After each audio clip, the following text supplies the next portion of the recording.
The United States owes over $38 trillion.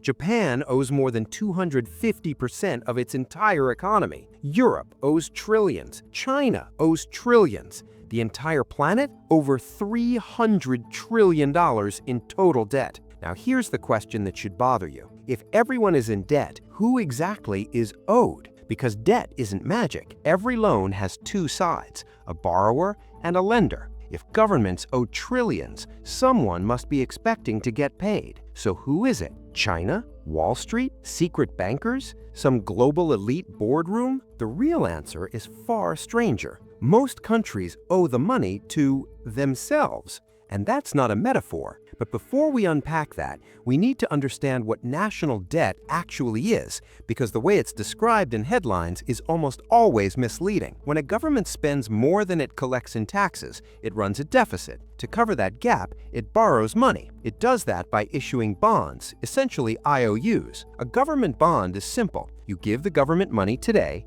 they promise to pay you back later with interest. That's it. Now here's the part that confuses everyone. Who buys those bonds? Because that's who the government owes. Let's use the United States as the example, since it's the largest and most talked about. Out of that $38 trillion in debt, roughly 2/3 is held by Americans. Banks, pension funds, mutual funds, insurance companies, retirement accounts, even the Federal Reserve. Only about 1/3 is held by foreigners. And China, the country politicians love pointing at? China holds roughly $800 billion to $1 trillion of U.S. debt. That sounds big, until you realize it's about 2 to 3% of total U.S. debt. So when people say America owes China, that's technically true, but wildly overstated. Most of the U.S. debt is owed to Americans. But it gets even weirder. A large chunk of U.S. debt is owed to the U.S. government itself. Yes, really. Here's how that works. Programs like Social Security collect payroll taxes. When they collect more than they immediately pay out, they don't just let the money sit there. They use that surplus to buy U.S. Treasury bonds. So the government borrows from one part of itself to fund another part. That portion of debt is called intragovernmental holdings. It's like moving money from one pocket to another, except with interest attached. So already we see something strange. The government owes money to American investors, American institutions, American retirement funds, other parts of the American government, and foreign governments and investors. In other words, it owes a web of financial actors, many of whom are holding the debt as an asset, and that word is important. Debt for one party is an asset for another. When you buy a government bond, that bond appears as a debt on the government's balance sheet, but on your balance sheet, it's an asset. It earns you interest. This is the first big mental shift.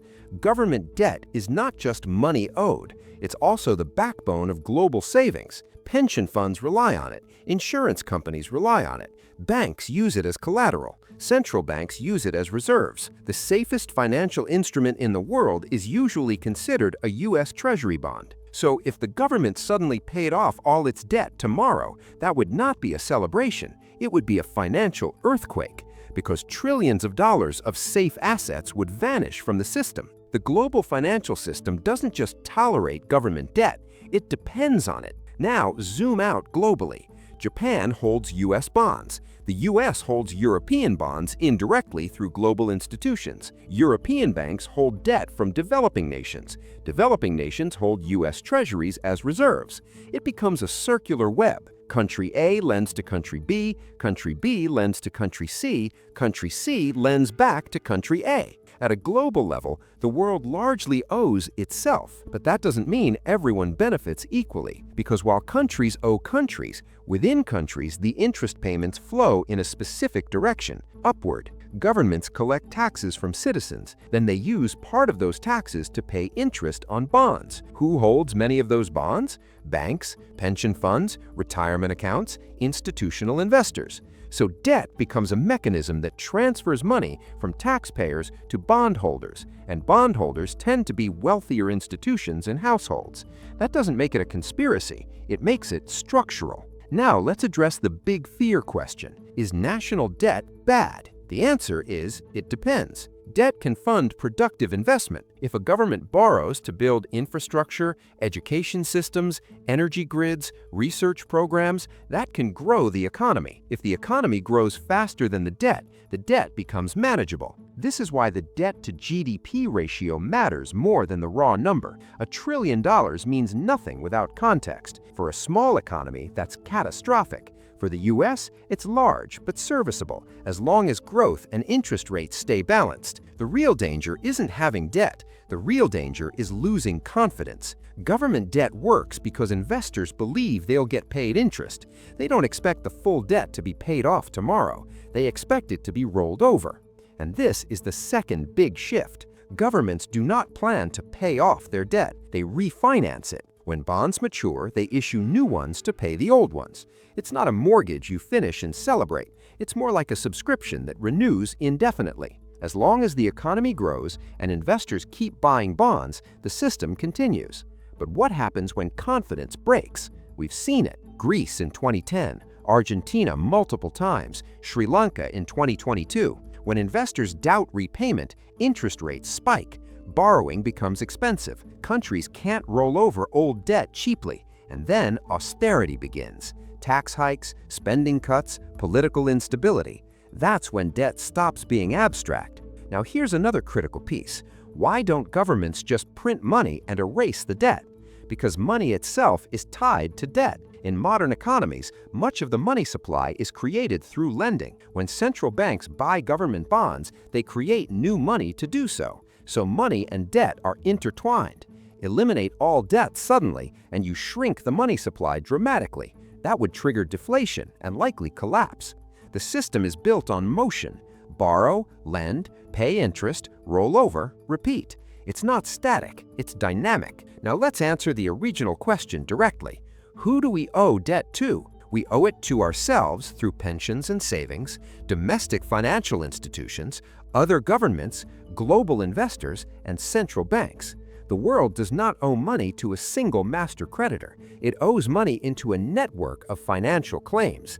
Debt is not a chain linking one country to one villain. It's a web, and that web functions because of trust. Trust that governments will service interest. Trust that economies will grow. Trust that refinancing will continue. If trust collapses, the system destabilizes. But as long as trust holds, debt is not a ticking bomb. It's a structural feature. The uncomfortable truth is this: the global economy is not built on gold. It's built on promises.